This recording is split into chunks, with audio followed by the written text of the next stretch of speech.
Welcome to Inside Sim Racing and another Turn 10 Select Car Pack test drive in Forza Motorsport 6. This is the Jaguar XK GT3.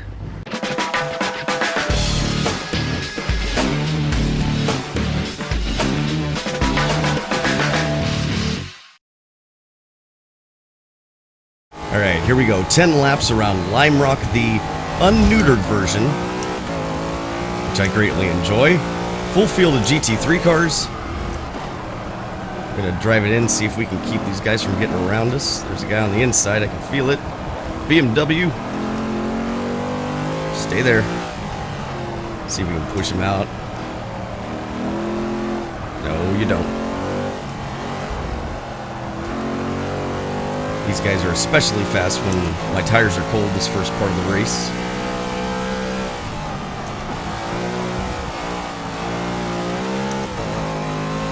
I just really like this version of Lime Rock.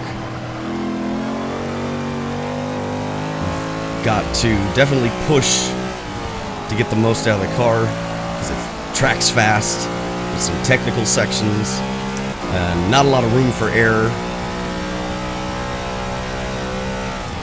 I enjoyed it. It's fun. Try to keep it so where these guys can't get a nose in, because they're on unbeatable and they definitely are not slow. Now he's on the right side of me. Racing through the S's here. Away.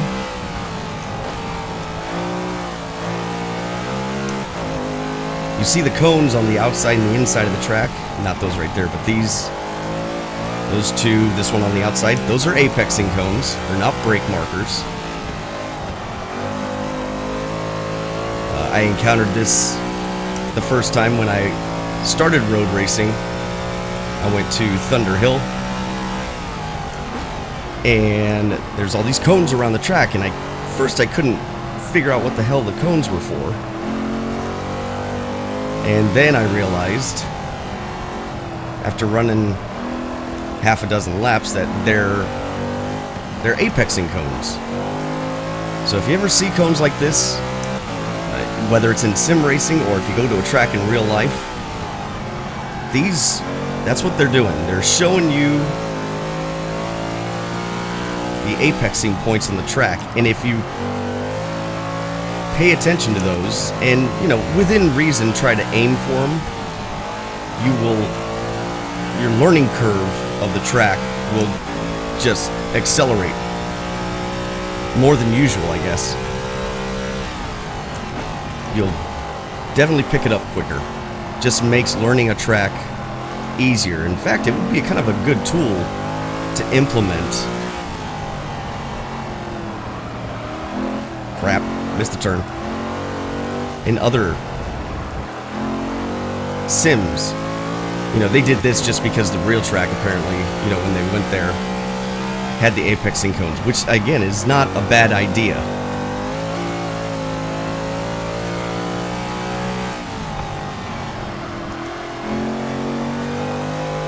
Really enjoy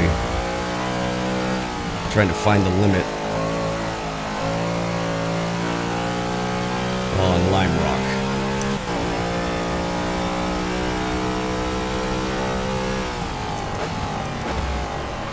Car steers just like most other cars in Forza. Has that heavy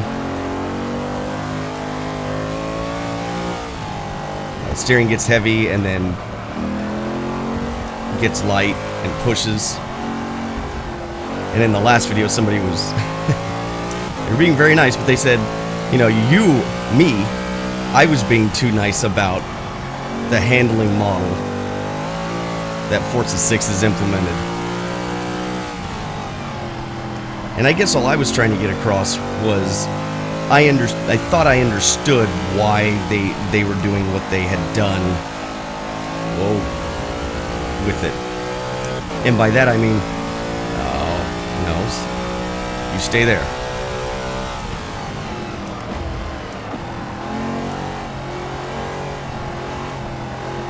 Just want this guy not to get by.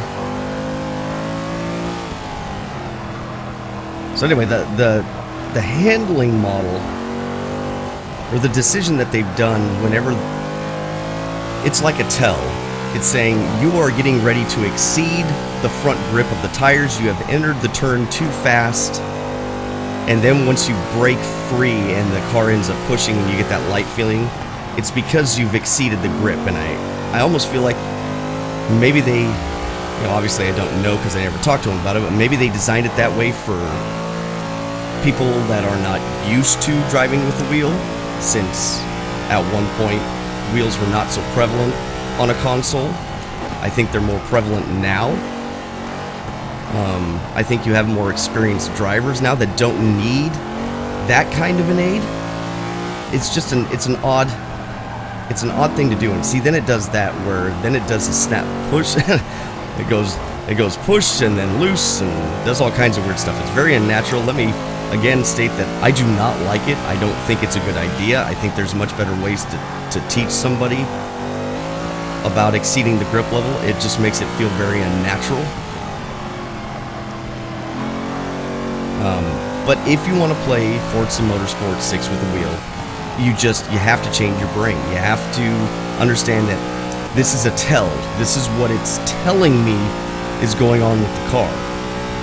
I am now getting ready to exceed, and then I am now exceeding that grip level. So when I come around the next time to that corner, I need to go slower with my entry. I need to be not so aggressive with my turn in. And that's the problem, is then it makes you afraid to turn the car in. So again, not trying to make excuses. I greatly disagree with that design decision, but that's what it feels like. And I've got a BMW in my ass again. Oh, too deep. And that's where I was pulling away, and then I go and do that.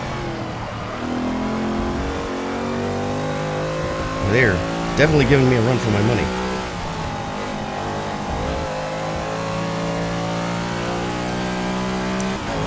Alright, coming up for 2 laps to go. And another thing, I had to buy race brakes again. Why on earth, with a race car, do you have to buy race brakes in this game? I just don't understand that decision. Throttle too early. Oh, crap. Now he's on the outside. They're everywhere. No. Shit. Crap.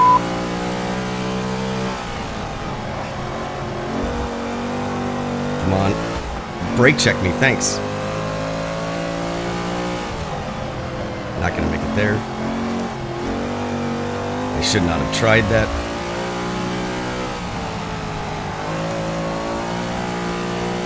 Oops. I got one more lap, but I don't think this is going to happen. Again, Lime Rock combined with the way the car handles is pretty tricky.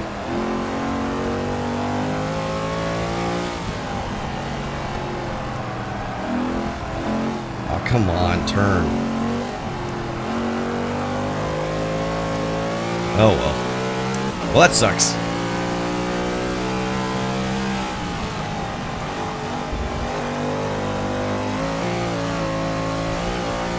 I am not close enough.